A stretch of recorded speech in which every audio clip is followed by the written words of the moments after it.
Ladies and gentlemen, it's a pleasure to be here and to share a few thoughts on the Responsible Business Initiative.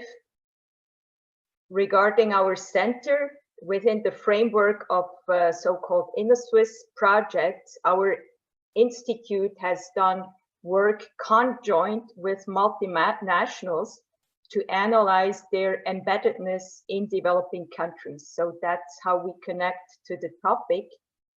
Next slide, please. So just to give you a few background figures on multinationals, in Switzerland, Swiss and foreign multinationals contribute significantly to the Swiss economy, accounting for more than 1/3 of Swiss GDP, 1.3 million jobs, and nearly half of Switzerland's federal corporate tax revenues. In developing countries, Swiss-controlled multinationals employ more than 2 million staff, and roughly 20% of Swiss foreign direct investment stock is in the global south. So what do we do? So in the global south, we are analyzing how companies are embedded locally, meaning how they interact with the stakeholders in the local economy, such as local SMEs, and how they integrate them into their production networks, how they help them to upgrade their standards, because what we find is actually that the largest sustainability problems the local companies face, and then through know-how and skill transfer from the large companies, the engagement of SMEs with the local SMEs, they can upgrade and improve. And we see that with the companies we do work with, that they do have a principle-driven approach and apply their codes of conduct, human rights provisions, environmental standards, and so on worldwide. So, and they do it because it's in their own interest. And we see also these companies, they are connected with the local economy, the communities, the environment. And so they do have a two-way exchange. They create jobs for locals, generate income, and improve standards of doing business in the local economic environment, and contribute to reduce poverty. So we see this as a long-term successful engagement strategy that leads to so-called inclusive development. And this inclusive development on the slide is depicted by this ball of terms on the left-hand side. On the right side, you see this offshore platform, which represents another type of companies that bring in most of their supplies they work with, that have international contractors to avoid risk, and do not really engage with the local economy and communities. And at the end, they can say, you know, we produce according to Western standards, but avoiding all these risks, not having links to the local economy, it is also very difficult to generate positive impact.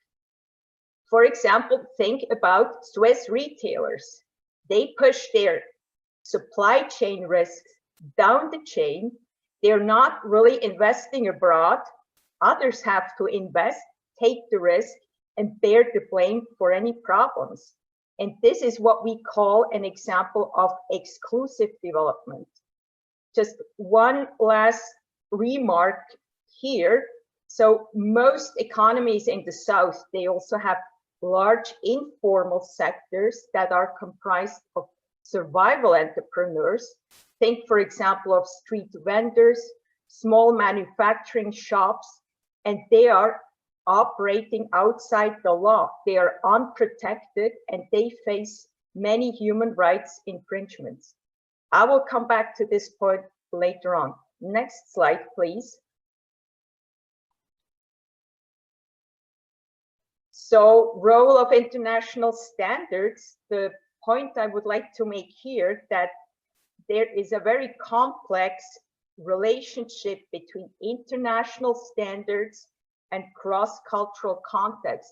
And what do we actually know about the triangular relationship between global ethical standards, local context, and CSR guidelines?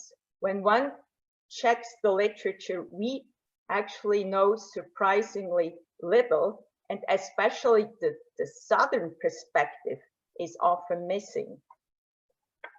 So now coming back to the initiative and the UN guiding principles on business and human rights that have been mentioned under several instances. So the UN guiding principles, they focus on do no harm.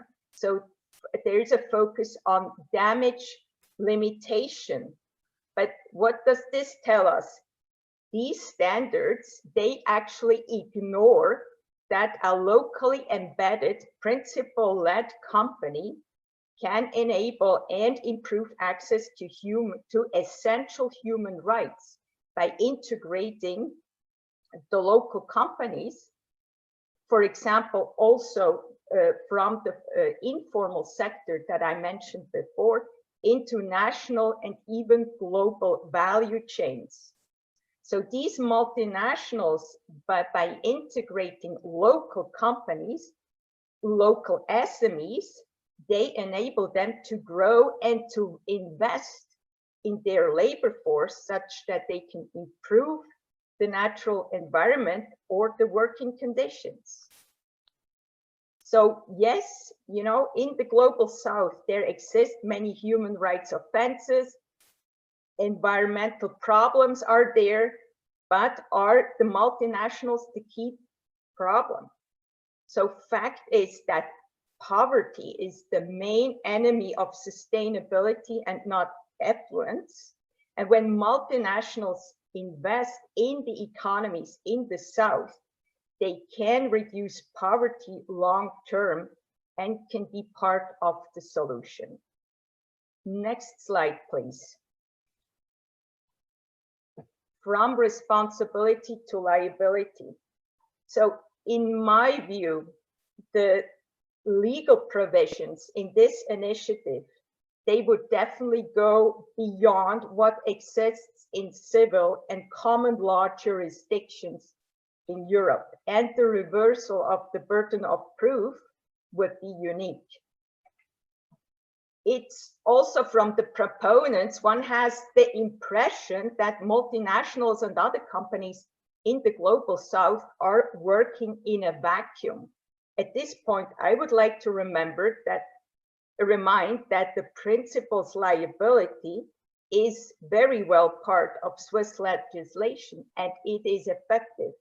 So last year, for example, a Swiss commodity company had to pay a huge fine because of bribery payments related to a petroleum business.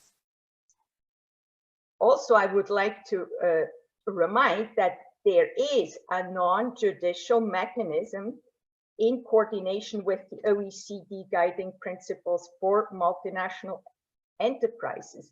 And this national contact point, which is located at SECO, it does provide for an efficient forum for international arbitration where foreign victims can bring their claims forward and where it can be investigated and solutions found.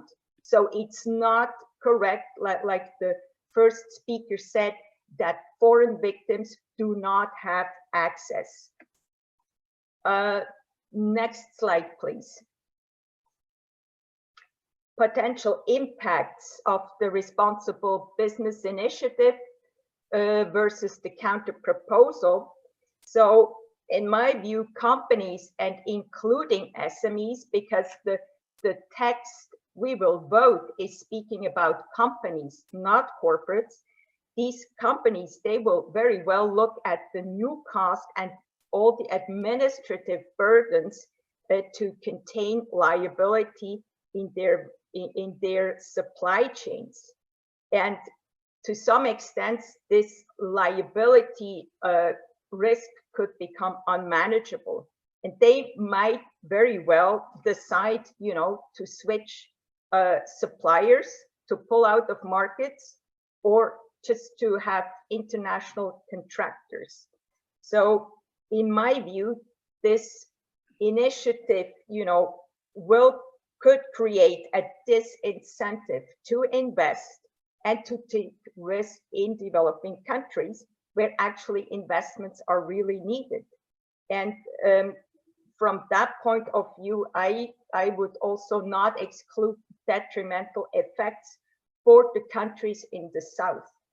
And I would argue that this initiative would foster more exclusive development instead of inclusive growth. And further, you know, company liability laws, they have an influence on corporate headquarters or holding company decisions. So it might lesser the attractiveness and competitiveness of Switzerland as a corporate location. Last point here, from the legal perspective, I see many tensions from the supremacy provision. Okay, can I finish that sentence? Okay. Yeah. So, you know, so far Switzerland respected the principle of state sovereignty, that each country has the right to regulate its public order. So there can be really problems arising there, and the privilege given to foreign victims to lead processes in Switzerland against Swiss-based companies at the expense of Swiss taxpayer money would certainly also raise new controversies. Last slide, here I just say, you know, we need less confrontation, more cooperation, more partnerships, and burden sharing mechanisms, and not initiative that promotes exclusive growth. Thank you very much.